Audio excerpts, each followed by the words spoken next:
share and subscribe to Vishwasam.in. ఆ 100 రోజుల పాలన మీద తాను జరిపిన ఆ సభలో తాను మాట్లాడిన మాటలు ఒకసారి వినండి. దేవుని దగ్గర పెట్టే ప్రసాదం అపవిత్రం చేసే విధంగా ఓసారి బాధేస్తుంది. నాసి రకమైన ఇంగ్రీడియంట్సే కాకుండా ఎనిమల్ ఫ్యాట్ కూడా వాడారని, ఏది గీకు బదులు. అంటే ఒకవైపునేమో జూలై 23వ తారీఖునే ఈవో అసలు యానిమల్ ఫ్యాట్ కాదు, అది వెజిటబుల్ ఫ్యాటు అంటే ఎన్డీడీబీ రిపోర్ట్ వచ్చినాక కూడా, అంటే ఎందుకంటే ఆయన జ్ఞానం ఉంది కాబట్టి, ఆయనకు తెలుసు కాబట్టి రిజెక్ట్ చేసేసినాము అని ఒకవైపున ఆయన చెప్తా ఉంటే, చంద్రబాబు నాయుడు గారు అన్నీ తెలిసి ఉండి 2 నెలల తర్వాత సెప్టెంబర్ 18వ తారీఖున ఆయన అడల్ట్రేటెడ్ గీ వచ్చింది, నాసిరకము యానిమల్ ఫ్యాట్ గీని వాడి లడ్డూలు తయారు చేసేశారు అని ఏకంగా దేవుడిని, ప్రతిష్టను, శ్రీవారి లడ్డూను, విశిష్టతను అపవిత్రం చేస్తూ చంద్రబాబు నాయుడు గారు తెలిసి రాజకీయ ఉద్దేశాలతో అబద్ధాలు ఆడిన వీడియో టేపు 18వ తారీఖున, సెప్టెంబర్ 18వ తారీఖున చంద్రబాబు నాయుడు గారు ఈ మాటలు మాట్లాడితే, మళ్ళీ సెప్టెంబర్ 20వ తారీఖున టీటీడీ ఈఓ గారు, అంటే ఐఏఎస్ ఆఫీసర్ గారు, చంద్రబాబు నాయుడు గారు స్వయంగా నియమించుకున్న టీటీడీ ఈఓ గారు మళ్ళీ ఇదే విషయం మీద మళ్ళీ చంద్రబాబు నాయుడు గారిని కరెక్ట్ చేస్తూ మళ్ళీ టీటీడీ ఈఓ గారు మళ్ళీ అన్న మాటలు ఒకసారి ప్లే చేస్తాం, ఒకసారి చూడండి. ఒకసారి మరొక్కసారి ఇంగ్లీష్లో కూడా చెప్పాడు, నేషనల్ మీడియాకు కూడా చెప్పాడు. చంద్రబాబు నాయుడు గారు చెప్తా ఉన్న మాటలు అబద్ధము అని చెప్పి మరొక్కసారి రుజువు అయ్యేట్టుగా ఏకంగా టీటీడీ ఈఓ మరొక్కసారి మళ్ళీ చెప్పాడు. అసలు ఆ గీ వాడనే లేదు, ఆ ట్యాంకర్లు వాడనే లేదు, ఆ ట్యాంకర్లను వెనక్కి పంపించాం, టెస్ట్లలో ఫెయిల్ అయిపోయింది కాబట్టి అసలు లోపలికే పంపించలేదు, వెనక్కి పంపించేసాము, అసలు వాడకంలోకే తీసుకుని రాలేదు అని చెప్పి తాను మరొక్కసారి రీట్రీట్ చేస్తూ తాను చెప్పాడు. చెప్పినా కూడా మళ్ళీ సెప్టెంబర్ 22వ తారీఖున చంద్రబాబు నాయుడు, నేను అబద్ధాలే చెబుతా, రాజకీయ ఉద్దేశాలే నాకు ముఖ్యం, నేను స్వామివారినైనా తిరుపతి అయినా నాకు భయము లేదు, భక్తి లేదు అని చెప్పి నిరూపించుకుంటూ మళ్ళీ 22వ తారీఖున, సెప్టెంబర్ 22వ తారీఖున ఇదే పెద్ద మనిషి చంద్రబాబు నాయుడు గారు తాను చెప్తా ఉన్న అబద్ధాన్ని మళ్ళీ వక్కారించి మళ్ళీ ఆయన అన్న మాటలు ఒకసారి వినండి. ఇక్కడికి వచ్చినప్పుడు 4 ట్యాంకర్స్, అప్పటికే 4 ట్యాంకర్స్ వచ్చేసాయి, దాన్ని వాడారు అని వాడాం. అంటే ఒక అబద్ధానికి నిజంగా రెక్కలు కట్టి గోబల్స్ ప్రచారంలో భాగంగా రాజకీయ దురుద్దేశంతో మన గుడిని మనమే తగ్గించుకుంటూ, మన లడ్డూ ప్రసాదాన్ని, విశిష్టతను మనమే తగ్గించుకుంటూ, మనమే అపవిత్రత అని తెలిసి కూడా అపవిత్రం చేస్తూ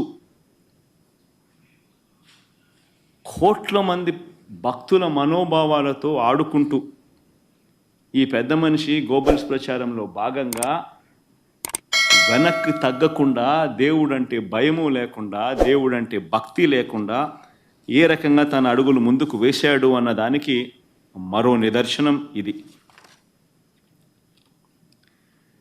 నిజంగా ఆశ్చర్యం కలిగించే విషయాలు. ఈరోజు ఇదే విషయం మీద చంద్రబాబు నాయుడు గారు తెలిసి రాజకీయ దురుద్దేశాలతో అబద్ధాలాడి తిరుమల వెంకటేశ్వర స్వామి ఆలయ ప్రతిష్టను, లడ్డూ విశిష్టతను ఏ రకంగా తాను దిగజారుస్తూ అబద్ధాలతో అపవిత్రం చేస్తూ తాను ఏ రకంగా అయితే అడుగులు ముందుకు వేశాడో వాటికి సంబంధించిన అంశాల మీద కోర్టు కూడా మొటిక్కాయలు వేయాలి, ప్రధానమంత్రి కూడా చంద్రబాబు నాయుడు గారికి మొటిక్కాయలు వేయాలి అని మేము ప్రధానమంత్రి గారికి లేఖ రాశాం, కోర్టును సైతం ఆశ్రయించాం, సుప్రీంకోర్టును సైతం. సుప్రీంకోర్టు సైతం ఈ కేసు తాము వినేటప్పుడు వాళ్ళు జడ్జులుగా వాళ్ళు చేసిన బెంచ్ మీద వాళ్ళు చేసిన అబ్జర్వేషన్స్ ఎంత చంద్రబాబు నాయుడు గారిని తప్పులు పడుతూ వాళ్ళు చేసిన అబ్జర్వేషన్స్ ఎలా ఉన్నాయో ఒక్కసారి వినండి. సుప్రీంకోర్టు స్వయంగా జడ్జిలు ఆ చైర్ మీద కూర్చొని వాళ్ళు మాట్లాడిన మాటలు, అసలు ఆ నెయ్యి వాడలేదని టీటీడీ ఈఓ స్వయంగా చెప్పారు కదా. ఇది కాదు, మై తర్వాత మాట్లాడతాం. అసలు ఆ నెయ్యి వాడలేదని టీటీడీ ఈఓ స్వయంగా చెప్పారు కదా. అలాంటప్పుడు ఆ లడ్డూ ప్రసాదంలో జంతువు కొవ్వు ఉందని ముఖ్యమంత్రి ఎలా చెబుతారు? ఇవన్నీ ఈ పేపర్లలో, నేషనల్ మీడియాలో అన్నింటిలోనూ రిపోర్ట్ అయ్యాయి. ఈ అబ్జర్వేషన్స్ అన్నీ కూడా టీటీడీ చేసిన అబ్జర్వేషన్స్. ఎకనామిక్ టైమ్స్ దగ్గర నుంచి, హిందూ దగ్గర నుంచి, బిజినెస్ స్టాండర్డ్ దగ్గర నుంచి, national TV channels, NDTV, India today దగ్గర నుంచి, times of India, times now దగ్గర నుంచి ప్రతి ఛానల్లోనూ రిపోర్ట్ అయినవి అబ్జర్వేషన్స్. అయినా ఒకసారి మళ్ళీ గుర్తు చేయడం కోసం అని చెప్పి నేను మళ్ళా చెప్తా ఉన్నా. అసలు నెయ్యి వాడనే లేదని టీటీడీ ఈఓ స్వయంగా చెప్పారు కదా. అలాంటప్పుడు లడ్డూ ప్రసాదంలో జంతు కొవ్వు ఉందని ముఖ్యమంత్రి ఎలా చెబుతారు? ఆధారాలు లేకపోయినా రాజ్యాంగ పదవిలో ఉన్న సీఎం మీడియా ముందు అలా ఎలా మాట్లాడతారు? ఒకవైపు విచారణ జరుగుతూ ఉండగా ఆ వాక్యాలతో సిట్ దర్యాప్తు ప్రభావితం కాదా? తమ నివేదిక తప్పు కూడా కావచ్చు అని స్వయంగా ఎన్డీడీబీ రిపోర్ట్లోనే రాశారు కదా. ఎన్డీడీబీ నివేదికపై సెకండ్ ఒపీనియన్ ఎందుకు తీసుకోలేదు? అదొకటే కాదు కదా, దేశంలో ఎన్నో ల్యాబ్లు ఉన్నాయి కదా. ముఖ్యమంత్రి ప్రకటనకు పూర్తి విరుద్ధంగా ఈఓ ప్రకటన ఉంది. కల్తీ నెయ్యి విషయంలో టీటీడీ వైఖరి చాలా స్పష్టంగా ఉంది. సీఎం చేసిన ప్రకటనలకు ఎలాంటి ఆధారాలు లేవు. దర్యాప్తుకు ఆదేశించినప్పుడు పదాల గారడి ఎంత మాత్రం అవసరం లేదు. ఎన్డీడీబీ నివేదిక జూలైలో వస్తే దానిపై ముఖ్యమంత్రి సెప్టెంబర్లో ఎందుకు మాట్లాడినట్టు? జూలైలో నివేదిక వస్తే అప్పుడే ఎందుకు మాట్లాడలేదు? పైగా లడ్డూ తయారీలో వాడే నెయ్యిలో జంతువుల కొవ్వు కలిపారంటూ ముఖ్యమంత్రి ప్రకటన చేశారు.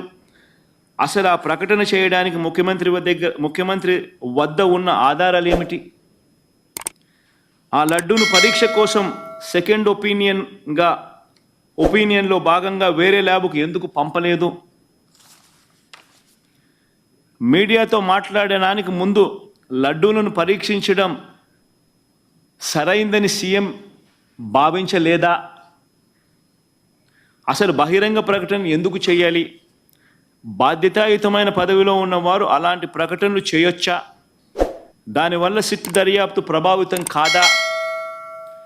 అది కోట్ల మంది ప్రజల మనోభావాలు దెబ్బతీస్తుందని తెలియదా? లడ్డూల తయారీలో కల్తీ నెయ్యి వాడారనడానికి ఎలాంటి ప్రాథమిక ఆధారాలు లేవు కదా అని ఏకంగా సుప్రీంకోర్టు అబ్జర్వేషన్స్ పాస్ చేస్తూ like, share and subscribe to Vishwasam.in.